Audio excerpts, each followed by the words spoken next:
I'll never forget the moment my phone buzzed with her message. Meeting tonight. Might sleep at the office.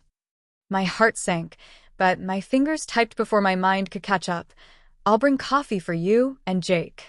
I didn't know why I said it. Maybe I was testing her. Or maybe I was clinging to the hope that everything between us was still okay. My name's Ethan. Clara and I have been married 7 years. We met back in college, when life felt endless and simple. She was the girl who laughed too hard at bad jokes, who dragged me out for midnight milkshakes when we were supposed to be studying. I fell for her warmth, her spark, the way she made the world feel bigger. We built a life together, a cozy apartment, weekend hikes, slow Sundays with pancakes and playlists. It wasn't perfect, but it was ours. Clara worked long hours as a marketing manager, chasing her next big win. I was a freelance graphic designer, home most days, which meant I noticed the little shifts, her fading smile, her increasingly late nights. At first, it seemed harmless. She'd come home drained, barely talking, her eyes fixed on her phone. I'd ask how work was, and she'd brush it off with a quiet, just busy. I didn't pry. I trusted her. But her messages grew shorter. Her reasons thinner. Staying late again. Don't wait up. I'd lie awake staring at the ceiling, the silence in our apartment louder than ever. I told myself it was stress. Clara was ambitious. That's who she was. But something deep inside me whispered otherwise.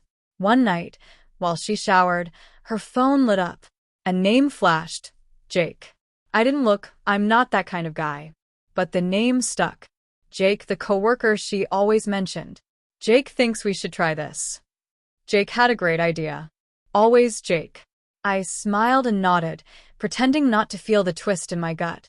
Was I being paranoid or seeing what I didn't want to see? Then came that text. Meeting tonight. Might sleep at the office. It hit like a punch. Clara never stayed overnight.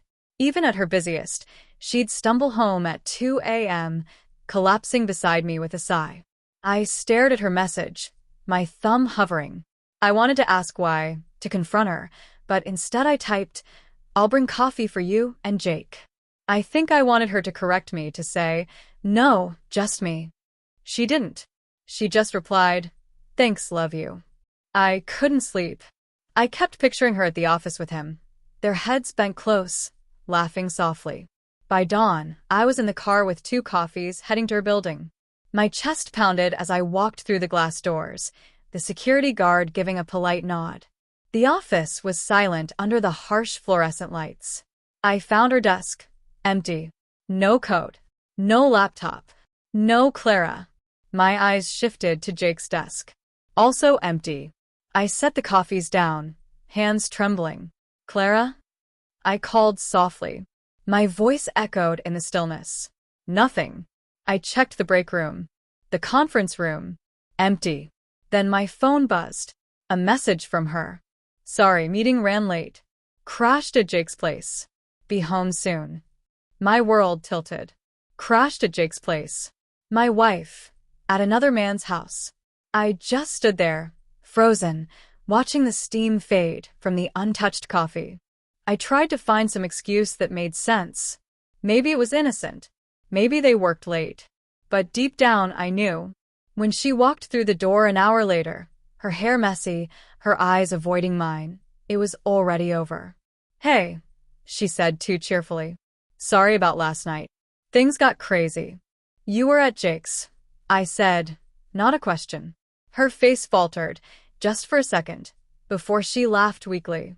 Yeah, his place is closer. We were exhausted. Nothing weird, Ethan. But she couldn't meet my eyes.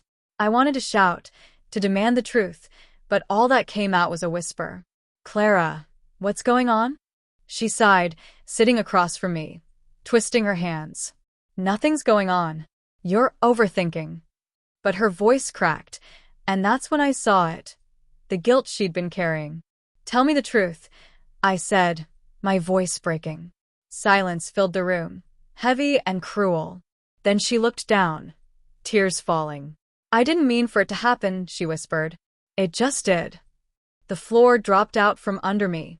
She told me everything, How it began with late-night talks, how Jake listened when she felt I didn't, how one night blurred into something more. Each word carved away at the life I thought we had. I didn't yell. I didn't cry. I just sat there, numb, while she sobbed, apologizing, saying she still loved me, saying she didn't know how to fix it. I wanted to believe her, but all I could see was her in his arms while I was home with coffee. The days after blurred together. Clara moved in with her sister, saying she needed space to think. I didn't fight it. I couldn't. Every time I looked at her, all I saw was betrayal. I boxed up her things, her favorite mug, the scarf from our first date. Each item felt like a piece of what we used to be. I didn't want revenge. I just wanted to feel whole again. Months passed. I started therapy, learned how to sit with the pain instead of running from it. Clara and I spoke sometimes, short, awkward calls about bills or the apartment. Never about us. I heard she and Jake didn't last. Secrets, it turns out, don't hold up well in daylight. I didn't gloat. I just kept moving forward, one small step at a time, building something new out of what was left of me. Some days I'd pass the diner where she used to laugh too loud and smile despite myself. Other days, the ache still hit, but softer now. I don't know if I'll ever trust fully again, but I'm learning to live for me. I keep her old scarf in a drawer, not out of longing, but as a reminder. Love can break you, but it doesn't have to define you. Sometimes I think about that cold coffee sitting on her desk and realize I'm worth more than being someone's afterthought. If you've stayed with me this long, thank you. Telling this story feels like letting go just a little.